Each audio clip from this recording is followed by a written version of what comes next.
I was picking up something weird earlier. Kind of want you guys to hear it. I'm gonna pull this over here so you guys can hear this stuff. It's really weird.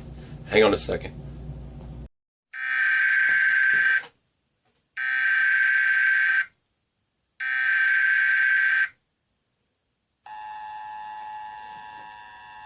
This is not a test. This is your emergency broadcast system announcing the commencement of the annual purge sanctioned by the U.S. government. Weapons of Class 4 and lower have been authorized for use during the purge. All other weapons are restricted. Government officials of ranking 10 have been granted immunity from the purge and shall not be harmed. Commencing at the siren, any and all crime, including murder, will be legal for 12 continuous hours. Police, fire, and emergency medical services will be unavailable until tomorrow morning at 7 a.m. when the purge concludes. Blessed be our new founding fathers and America, a nation reborn. May God be with you all.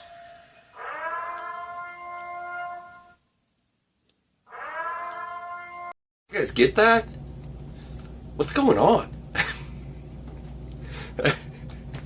I do gong shows on my show, okay? So sometimes a gong is like where you try to mimic another person, but you completely screw it up. I've done one for Viking, Armed Rogue a while back. I did a dry erase board. I totally screwed that up. I don't know how many of you saw that, but I even gave her a shout. Okay, so anyways, Bazaraza Gaza, that was for him.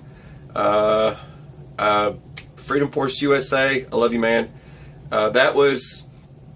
We go back and forth sometimes. He's done one for me, I've done one for him. And I did that beef jerky thing yesterday. That was me doing a parody of his, or a gong show of the beginning of his show. But it wasn't to like poke fun or make fun of a channel. It's just something I do. It's part of the show. I do gong shows of other people's shows. Alright, I don't know if you guys knew that. So, this weekend I'm going to go out. I need to do some stuff for Barter and Trade. I've been kind of focusing on that more. I don't want to get stuff that I have to maintain for a long period of time, okay? I want to get stuff, like, once again, tangible items and stuff. The other day I was out and I don't know why, but I bought a bunch of, like, cake mixes and stuff. And I don't know, it was on sale, and I think I could do a pretty good barter and trade, maybe with some cake mixes or something like that during... I mean, if there's a financial collapse or something, it's going to be a long time before you get any goods. Toilet paper. Toilet paper is always a good one. We've gone so long using toilet paper, you don't want to go using cut-up rags and shirts, right? So you want to stick with toilet paper. So if you have toilet paper and you do it with toilet paper, you're probably going to be pretty well off. Getting things you need. Focus on you, your family, what you need. Look around the house. What is it that I use every day? It's the weekend. I want to get you thinking before the weekend kicks off so you have more things to think about. Having alcohol and stuff like that, barter and trade. People that smoke are probably going to freak out if they still smoke and they don't have any smokes anymore. These things are not going to be coming into town anymore, and you're probably not going to see them, so you're going to be going to your flea markets and whatever where people gather and do trade. And preppers tend to love to trade. I love to trade with people. It's more fun. There's no tax involved. And a dollar is useless. It's just a piece of paper. Everyone's agreed that a dollar is worth something. Everyone has agreed that. And that's how that's come to be. I'm not going to be wiping my butt with gold and silver during a collapse. Now, gold and silver will build an economy back up. If you've got some, it's going to be good for rebuilding, but not in the long haul, trying to keep everybody going. Now, medical supplies and all that stuff, medical training, skills, like I've said before, skills will get you, well, skills will pay the bills, right? So it'd be a job during a collapse type thing. Billy over here can't fix his truck. So I go over and, dude, I can fix your truck for you. Okay, you know, I've got some bread. So that's how that works. It's kind of like the guy who grows grain. He's got grain. He's got a grain mill, and he's got, he can make bread. Okay, so he can do all these things. You got the dude that makes grain. You got the dude that can cook. Say like, for example, Angry Prepper. He can cook. He's got skills. right? He's got mad skills, all right? He's like the doomsday chef. So he's over here, he can make bread. And you got the guy with grain. So he goes over here, dude, I'll take that grain from you and I'll turn it into this. And then he'll pay him with a loaf of bread. He can take that bread and pay the guy that's supplying him with wood to build his fire. So it works like that, okay? So there's going to be a system. And people are going to have skills, all right? But I'm also looking at like old equipment, okay? Stuff I don't have to maintain for years. I don't want to have to keep trying to take care of it. I don't want to have to put a lot of money into it to keep it going. I don't want to spend thousands of dollars on items that I might barter with later. I want to spend thousands of dollars on things I need. So things I need, things my family needs, thousands of dollars on that over time. I mean, I'm not rich, okay? You get the point, okay? I'm not rich. You know, thousands of dollars on things I need and not thousands of dollars on things I might end up bartering later on. That's not something I want to go do. I'm not going to stuff a bunch of crap in the shed that I may end up trading with later. It's not going to help. Good deals. All right, good deals. Now, when you barter and trade, now this isn't like going on to eBay and finding that dude selling a bucket of old pocket or cheap pocket knives. You know, these I don't know, 10-cent pocket knives. You've seen those things. They're like different colors, and you know they flip out. They got a good edge to them and stuff. But you go trading with them, some El Cheapo crap, and then they get it. You know, they do the trade with you and stuff, and then those pocket knives are going to become used. They're going to realize that they're junk and they don't work so good and they break. Well, once you go, deal goes south, you're not going to be doing business with that guy anymore or that gal anymore. They're not going to want your business. They're going to tell you to go away, kick rocks, and you're going to be stuck trying to find somebody else to trade and barter with. Alcohol. If you can provide alcohol, if you can make it yourself, you're never going to go hungry. You know what I mean? There's people out there. It has two different uses. Now, I'm mixing this up because it's a lot of different things to it. Tools.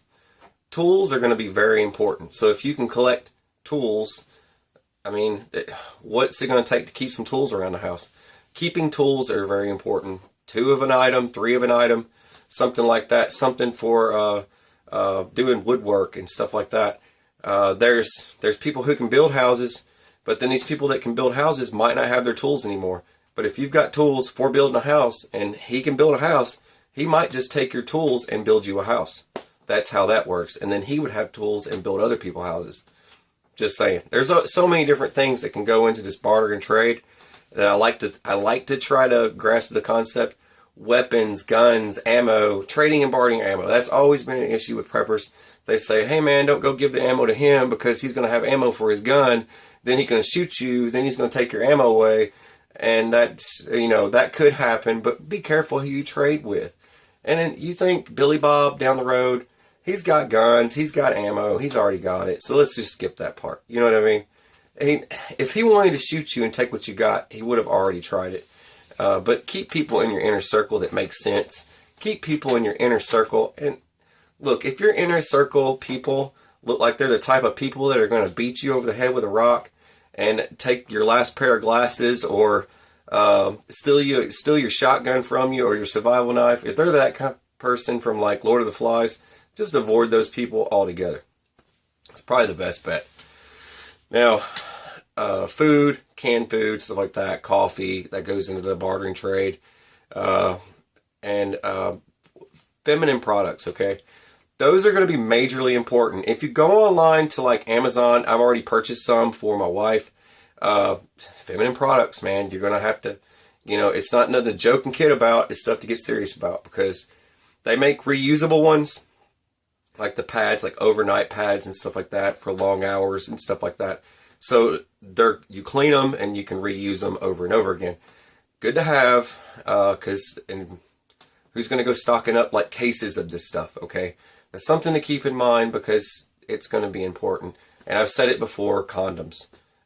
People are going to be messing around during the apocalypse or during a collapse. And if you're the dude that has those, or gal that has those, you can provide those to help people out. Don't want to go raising a bunch of kids or trying to have a baby in the middle of a doomsday scenario or SHTF or WORL or WORL. There you go. Without rule of law. Anyway, WROL. There's so many of them. It's so hard to say. All right. Say that a million times. Twice. All right. Let's see. So there's all that. And this also goes into fuels and stuff like that. Stock what you can and then cycle it out and keep track of all that stuff. Batteries and stuff, you know. Stock what you can because somebody else might need it. And there's just going to be a lot of items that people can use, and you might have those items, and your dollar bills are probably going to be completely worthless, and you're going to have to do some trading, and you're going to need something from somebody else. It could be services. This kind of brought this on, made me think fixing the plumbing in this house and how chaotic that was, and it got me thinking, even with fixing my truck, okay? Fixing my truck was a pain in the butt, and not everybody's going to be able to do that sort of thing. So if you know, look, if you can't swim, just say you can't swim. It's that simple. Look, if you can't swim, don't go get in the water, okay? So trying to fix it yourself when you could probably just do a little trade here and there, you might be able to help somebody out. And it's just like people you don't want knowing you have all this stuff. So don't tell anybody you have all that stuff, and don't tell anybody where you are, and then go to the markets where they're going to have those. Go to those places, get there, and then set with the group, and there you go. So then you'll have a place to do your barter and trade safely, and pack 2 guns. Just saying. You don't know what it's going to be like. All right. Anyway, that's just my short one. I'm going to have another video for this afternoon. I just want to give you some things to think about before the weekend hits. You're watching SOS, and I am Staff Sergeant Badass. Stay tuned. We're going to have more this weekend. It's going to be pretty crazy. Lots of stuff. All right. Watching SOS. Take it easy.